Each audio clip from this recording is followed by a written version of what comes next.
Olá pessoal, alguns amigos do Face aí me pediram ajuda aí a respeito, eu falasse um pouquinho a respeito de substrato para semeadura. E como a maioria já sabe, eu costumo usar o substrato de produção de muda de hortaliça. Mas algumas pessoas estão relatando que tem dificuldade de comprar, que é um volume muito grande, usa muito pouco e tal, e me pediram para ver qual seria a opção de um substrato que pudesse fazer em menor quantidade, ficasse mais barato. Então é o seguinte. Eu, quando não tenho, antes de usar o substrato, eu usava o substrato de hortaliça, eu usava partes iguais de carvão moído com terra vegetal. Né? Se você tiver aquele pó de chachinho, aquela turfazinha que eles vendem para orquídea, você pode botar partes iguais de turfa, carvão vegetal e terra. Mas, via de regra, uma terra que não seja muito argilosa e meio a meio com carvão moído já funciona muito bem, certo? Para cada litro dessa mistura, eu colocava uma colher de sopa de 4,14,8, que é um adubo que se acha muito fácil, e meia colher de cal. Daí você mistura tudo, é um substrato fácil de fazer, espera uns 10, 12 dias, né, dentro de um local de plástico de preferência, nada de metal, porque o adubo vai corroer o metal. Dá uma revirada a cada 2, 3 dias, e mantendo a umidade. Esse é um substrato básico e que todo mundo consegue fazer.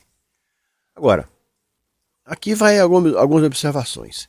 Não adianta você colocar humus de minhoca, esterco, composto orgânico. Não adianta. A adubação não influi em nada na germinação, certo? Você pode botar o adubo que você quiser e, via de regra, esse excesso de adubo, esse excesso de zelo, o que eu tenho notado é que as pessoas conseguem até germinar bem. Depois as mudas definham, a maioria das vezes apodrece e tal. Por quê? Humo de minhoca, esterco, essas matérias orgânicas, tem a grande capacidade de reter umidade. E são fontes de muitos micro-organismos, certo? Que assim que a planta nasce, está muito sensível, vai ser atacada. Não tem jeito.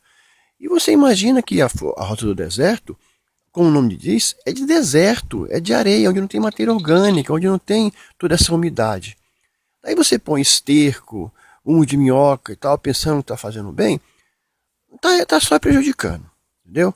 Então, o mais light possível em termos de adubação para semente, para você não ter problema depois.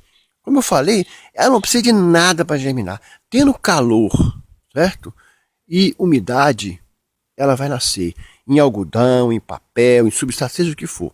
Agora, depois que nasce, o que ela vai encontrar no solo, aí é problema, entendeu? Então, não adianta querer castigar muito a muda no começo. É fazer um substrato bem light, bem simples. Depois que você fizer o primeiro transplante, certo? Daí você pensa em melhorar um pouco esse substrato. A muda, a princípio, se você não quiser comprar um adubo tipo Plantafol, que é muito caro, volume grande, compre esses adubos líquidos de orquídea, desde que seja mais carregado em fósforo, potássio e nitrogênio, nessa ordem, certo? Pouquinho nitrogênio, senão você vai estiolar suas mudas, certo? Aí é o seguinte, assim que ela nasce, eu começo a nascer com 4 dias, na verdade, 5, né?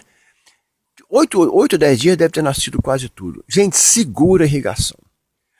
A Daniel, você vê que ela tem esse formato de garrafinha, esse caldex dele, nada mais é do que um depósito de água. Então, o que é o ideal para você fazer com as mudas? Irrigar as mudas da seguinte forma. Você joga água nela, ela vai se abastecer e você seca o substrato. Certo? Por isso tem que ser um substrato que seque rápido. Se tiver muito matéria orgânica, muito humus de minhoca e tal, o que acontece? Você joga água, vai levar uns 4, 5 dias para secar. Porque essa matéria orgânica vai segurar. Ao passo, se você fizer um substrato bem arejado, o que vai acontecer? Você vai molhar, no dia seguinte está seco. Ótimo, porque ela se abasteceu. E ela vai aguentar mais um dia sem água, entendeu? Ela vai aguentar seca. Os micro-organismos do solo, não. Aí você torna a irrigar com 2, 3 dias. Aí o que acontece? Ela vai se abastecer e o solo vai secar. Entendeu? Se você mantiver muita matéria orgânica, não vai secar. Vai ficar aquele gradiente de umidade constante. A planta vai sentir. Certo? Porque aí os micro-organismos adoram esse tipo de meio ambiente e vão atacá-la. Certo? Então, depois que nasceu, seguro que puder a irrigação. Dificilmente você vai matar ela seca, entendeu? Você mata assim, muito fácil se você encharcar. Entendeu? É isso aí. Obrigado.